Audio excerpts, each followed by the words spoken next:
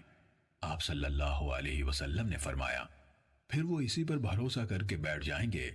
چنانچہ حضرت معاذ رضی اللہ عنہ نے کتمان علم کے گناہ کے خوف سے اپنی موت کے وقت یہ بات بتائی۔ صحیح مسلم حدیث نمبر 148۔ سلیمان بن مغیرہ نے کہا ہمیں ثابت نے حضرت انس رضی اللہ عنہ سے حدیث سنائی، انہوں نے کہا مجھے محمود بن ربی رضی اللہ عنہ نے حضرت اتبان بن مالک رضی اللہ عنہ سے حدیث سنائی۔ محمود رضی اللہ عنہ نے کہا کہ میں مدینے آیا تو اتبان رضی اللہ عنہ کو ملا اور میں نے کہا ایک حدیث مجھے آپ کے حوالے سے پہنچی ہے۔ حضرت اتبان نے کہا میری آنکھوں کو کوئی بیماری لاحق ہو گئی تو میں نے رسول اللہ صلی اللہ علیہ وسلم کی خدمت میں پیغام بھیجا کہ اے اللہ کے رسول، میرا دل چاہتا ہے کہ آپ میرے پاس تشریف لائیں اور میرے گھر میں نماز ادا فرمائیں تاکہ میں اسی جگہ کو نماز پڑھنے کی جگہ بنا لوں۔ انہوں نے کہا رسول اللہ صلی اللہ علیہ وسلم اور آپ کے ساتھیوں میں سے جن کو اللہ نے چاہا تشریف لائے۔ آپ صلی اللہ علیہ وسلم میرے گھر میں داخل ہوئے، آپ نماز پڑھ رہے تھے اور آپ کے ساتھی آپس میں باتیں کر رہے تھے۔ انہوں نے زیادہ اور بڑی بڑی باتیں مالک بن دخشم کے ساتھ جوڑ دیں۔ وہ چاہتے تھے کہ رسول اللہ صلی اللہ علیہ وسلم اس کے حق میں بد دعا فرمائے اور وہ ہلاک ہو جائے، اور ان کی خواہش تھی کہ اس پر کوئی آفت آئے۔ رسول اللہ صلی اللہ علیہ وسلم نماز سے فارغ ہوئے اور پوچھا کیا وہ اس بات کی گواہی نہیں دیتا کہ اللہ تعالیٰ کے سوا کوئی معبود نہیں اور میں اللہ کا رسول ہوں؟ صحابہ کرام نے جواب دیا وہ زبان سے یہ کہتا ہے لیکن اس کے دل میں یہ نہیں ہے۔